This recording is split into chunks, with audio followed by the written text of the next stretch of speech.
What is up, guys, gals, and non-binary pals? My name is Naomi. Welcome to House of Miscellania. Today, I'm coming at you with, I guess a PSA. We'll call it that. I'm going to run it like a whip and chat, only it's going to be different from my normal whip and chats. One, because this is not Wednesday, which is when I usually drop them. And then two, I want to keep it about the issue and what you saw in the title and why generally it is important as a content creator slash influencer to give honest, totally honest feedback when it comes to companies that we work with and companies that we are presenting to you in post review and unboxings. That all being said, let me get some things set up here so that I can start diamond painting, but also get right into the meat and potatoes of it so you don't have to wait. Okay, so before I do get into this, I want to be really clear. This video is not about creating drama, calling out specific small businesses, or shielding anyone from valid consumer criticism. Consumers absolutely deserve transparency and honest reviews. Okay? What I'm talking about today is how we handle issues as creators, especially in small creative communities like this one, and the responsibility that comes with having an audience.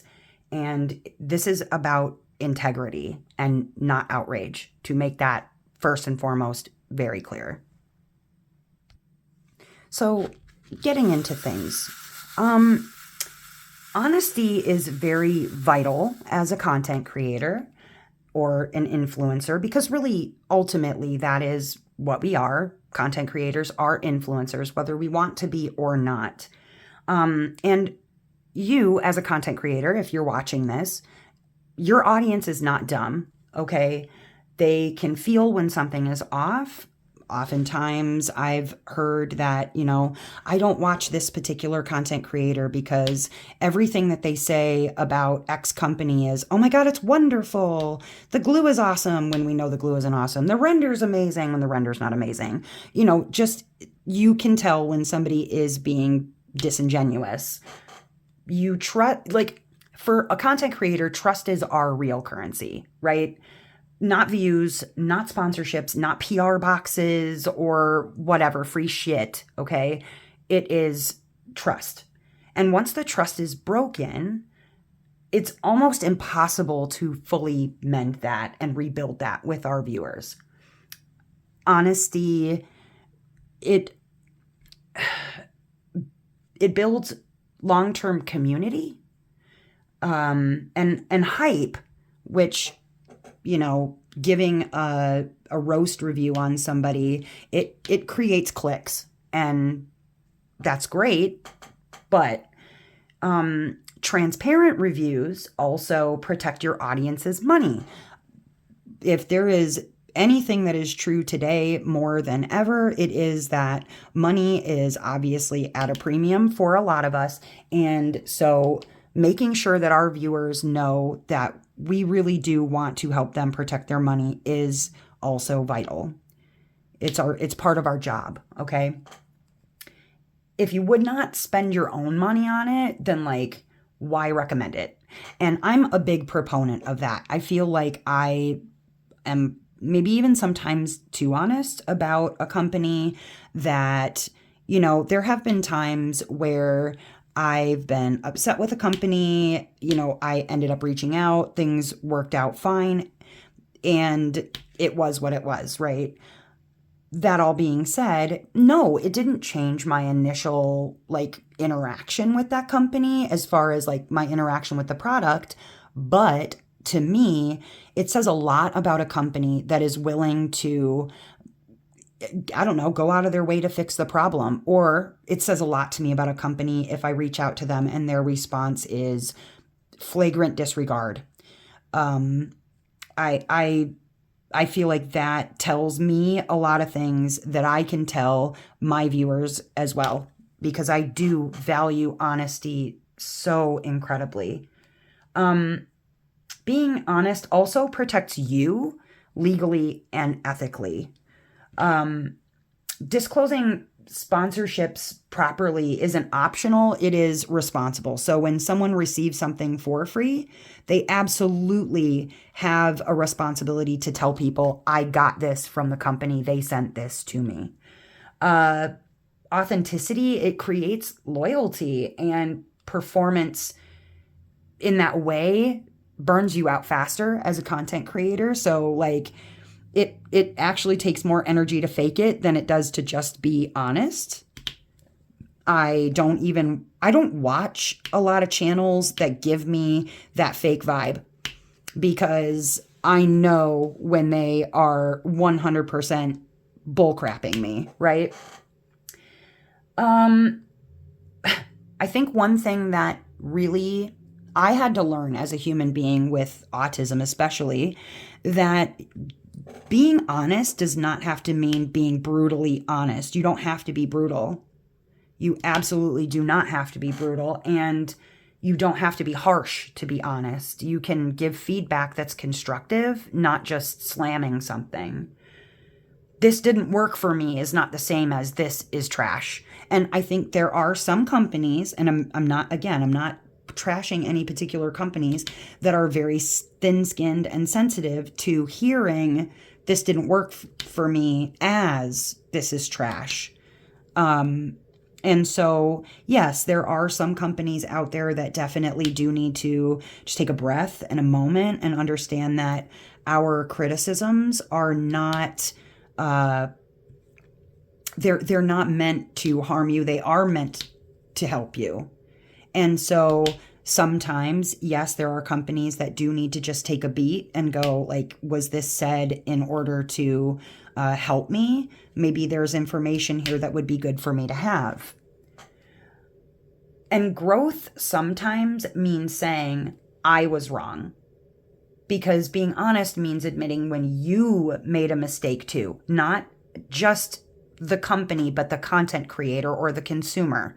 Because I can tell you from a lot of customer service experience, I've done customer service management, and there were times that I overreacted as a customer service agent, but then I've overreacted as a customer too. When you come flying at somebody hot, and obviously their first response is not going to be, well, gee, let me bend over backwards to try and help you today.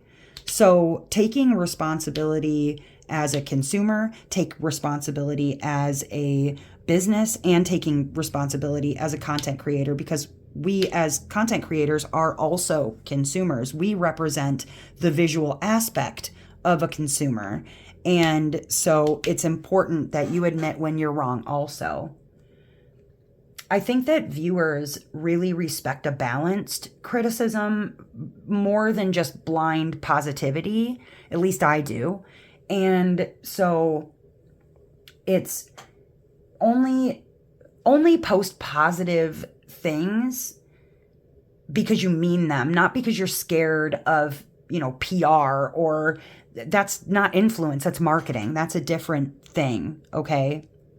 But when you start putting up YouTube videos as a consumer, you are a content creator, you are an influencer, whether you want to be or not, because people see your titles, they see your thumbnails, and they make assumptions based on how divisive those thumbnails and titles are.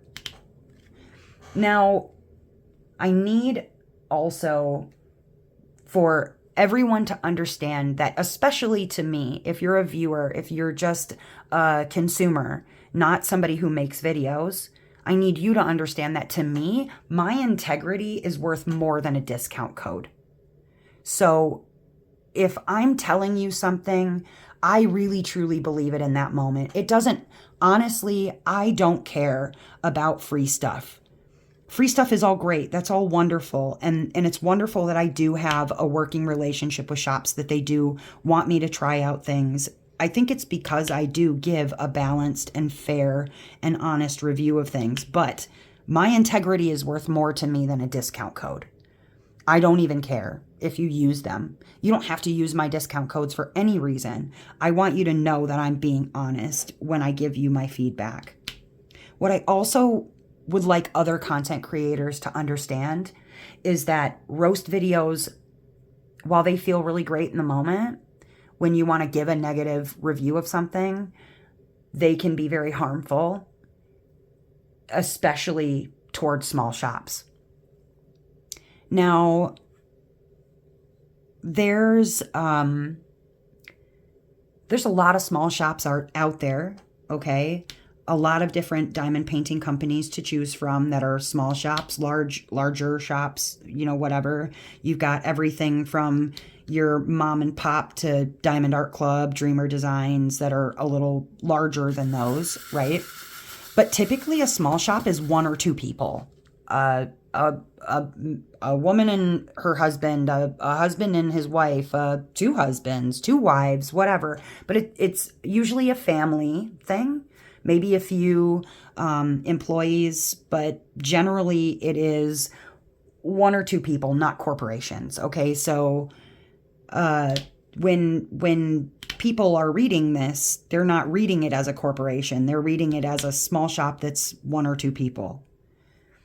A roast from a creator or a negative review from a creator is, with an audience, can feel like public humiliation. It may be what you intend when you put out those videos, to publicly humiliate a company.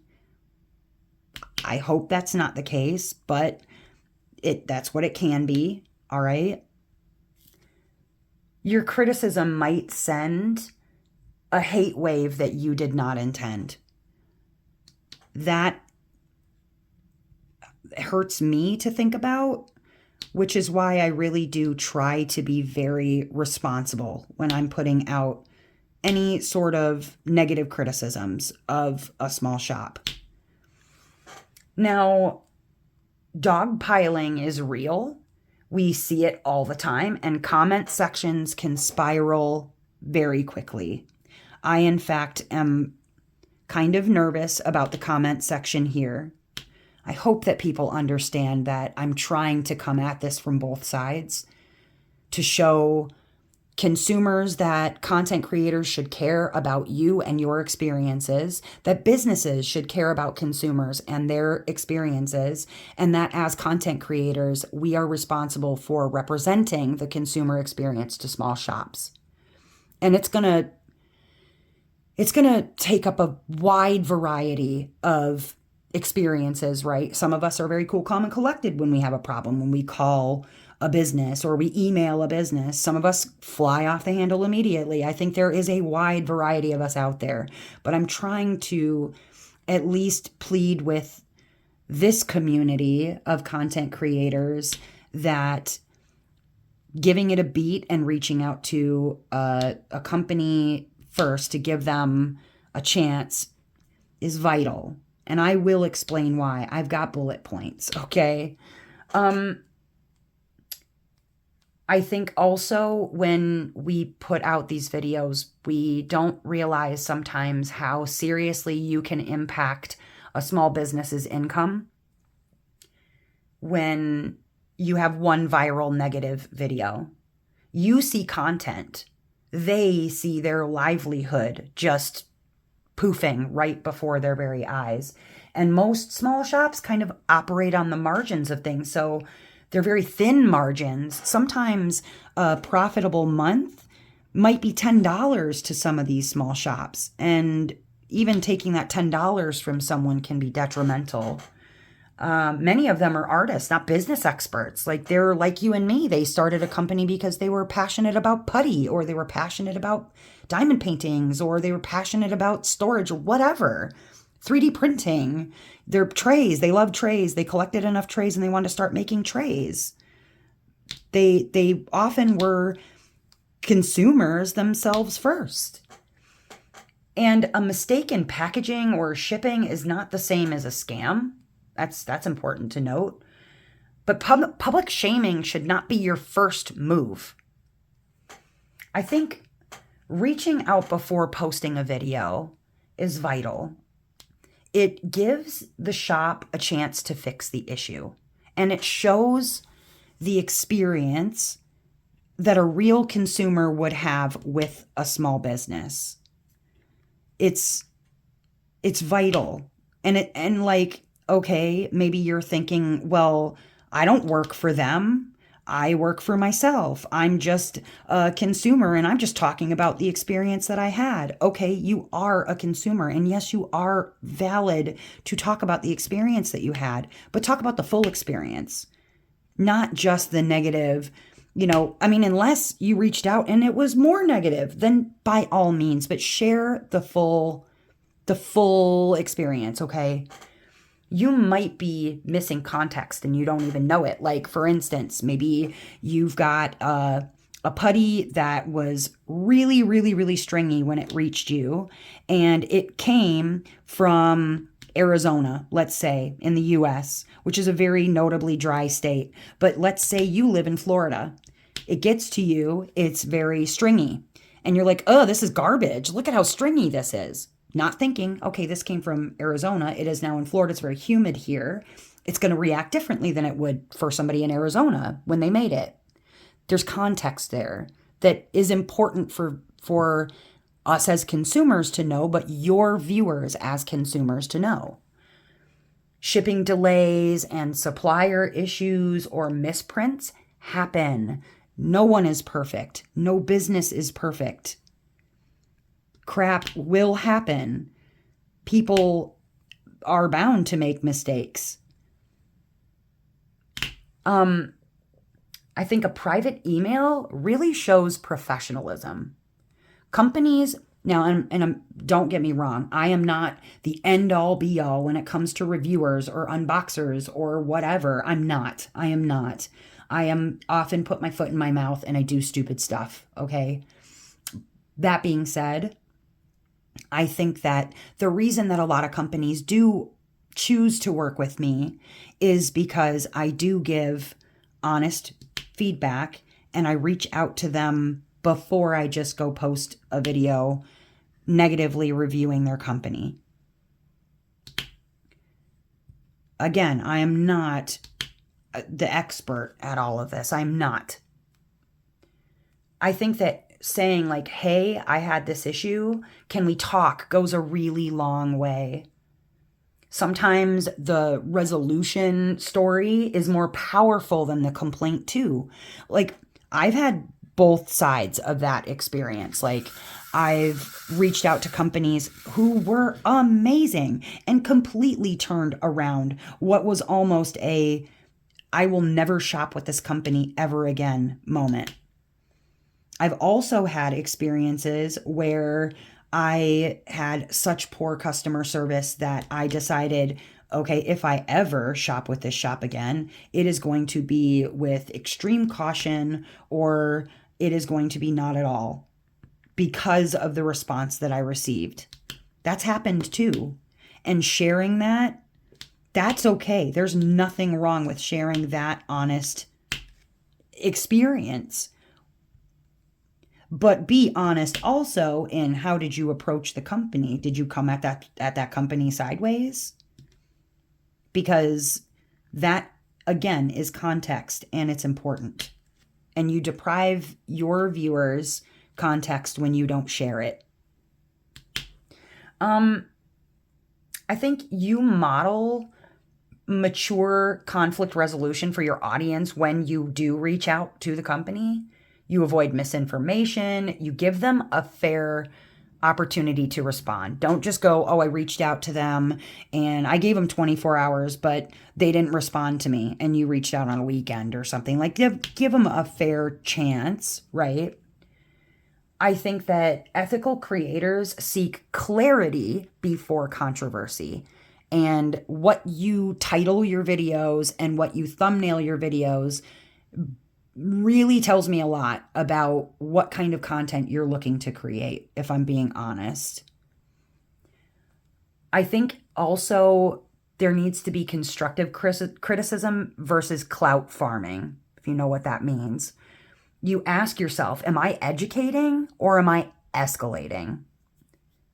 That is a distinct difference. Am I reviewing the product or am I attacking the company or the person? Is this about consumer awareness or about going viral with a video and getting more subscribers and getting more viewers? I think also asking yourself, would I say this the same way if the owner were sitting right here in front of me? Is this punching up or punching down? Maybe you feel burned by corporations, but you're not realizing that you're hurting an indie artist or company. Critique the process, right? And not the human behind the process. I think that's also really important. It's like, I'm the kind of person that if I do have issues with something, I do try, if I can, to have some sort of a solution to the problem that I'm presenting rather than just problems. Also, can I be real for a half a minute here and just say that we are not infallible people, content creators. And, you know, even though I've diamond painted for several years, I am by no means the authority on how to do it correctly or if there is a correctly, because we all do it differently. And I'm also not going to say that like my placement is the best placement that ever placemented on the planet or whatever. I think prior to jumping on a company about things like gapping issues or whatever, making sure that you can present in some way that you are able to diamond paint and not have gapping on other canvases. Like if it's something that's a normal problem for you, like gapping, maybe looking into other methods of placement or things like that. Just as an example, like maybe you're a first-time putty user and you're telling people how kind of crappy putty is when you've never used it before. You know what I mean? Like, again, these bits of context are important. They are. And then for creative niches like this one, our niche is small. It's very small, and word travels very quickly. Community reputation matters. Your reputation as a content creator matters. And so if what people hear about you is that you don't even give the small business time to respond to a problem that you had with their product, whatever it was, that word will travel fast amongst other businesses, other content creators, viewers. It's divisive and it happens very fast. I think today's small shop could be tomorrow's major brand. And so you want to make sure that you have a good reputation with those small shops because you don't know. I mean, again, I'm not going to name any names, but there are companies that went from very, very small companies to trusted brands in a matter of a couple of years. And now everybody buys from that shop. And it's the kind of, you know, quality benchmark for some places. And it didn't happen overnight. I think artists also talk to each other. Small shops talk to each other. Sponsors watch how you handle conflict. If you want to run an event, sponsors watch your content. Most of them do. There are some that don't. I've seen it where they just kind of go, oh, I want to sponsor an event. And this person has 2,500 subscribers, but they don't realize that that person has 2,500 subscribers because they're drama. You know what I mean? But word may have gotten out before you ever reached out to that sponsor not to work with you. You don't want that because you think that you're being honest, right? I think also other creators notice how you treat people and how you treat businesses and will have thoughts and something to say, like I do right now, right? The way you criticize shows your character more than your taste, if that makes sense. There's also like this mental health kind of responsibility, I guess. Outrage content trains your brain to look for flaws. Like, negativity performs really well. I've seen it. The minute somebody puts out one of those clickbaity titles, all of a sudden they've got 2,000 views on the video and people complaining in the comments. You know what I mean? But I think that it changes you over time too. As a content creator, it changes you.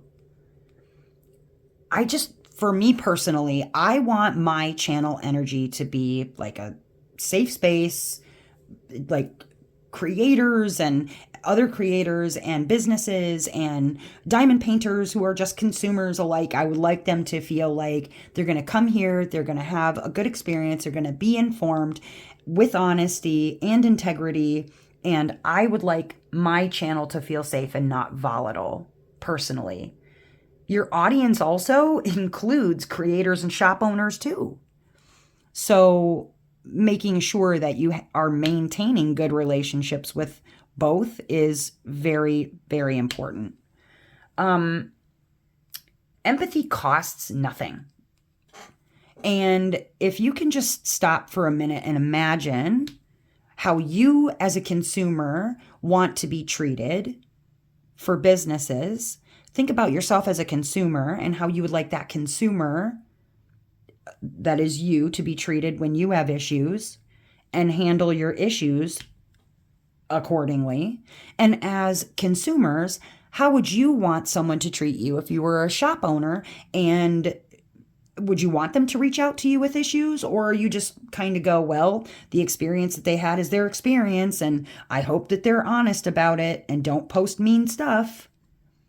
You got to be all around empathetic to everyone in the situation.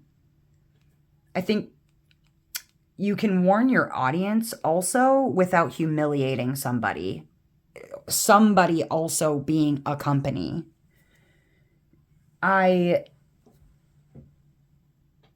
reason that I felt inclined to talk about this is because I want people out there to know that as content creators, it is our duty to you as the consumer to both be honest and to be fair to the consumer and the business.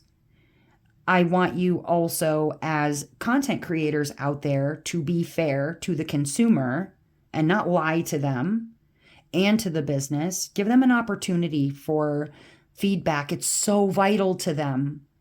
It means so much to a small business. And no, it is not your job to, decide whether a company fails or succeeds, but it's certainly not your job to make sure that the company fails because you didn't give them the time to actually try to help you with your issue. I hope all of that made good sense. I hope that this wasn't seen by others as drama. That's not what my channel is. Like, if you've watched my channel for any length of time, you kind of already know that. But I did feel that it was important to speak on it. It was brought to me the other night, and someone seemed genuinely interested in my feedback and my thoughts about it. And those are my feedback and my thoughts. It's interesting because when you become a content creator, you don't really always think about the fact that, like, you become a brand. 2, you become an influencer, whether you want to be or not. You become an influencer the minute that you start putting your thoughts into a video for others to consume. especially when you're talking about products that you have been dealing with. So that all being said, please, please, please.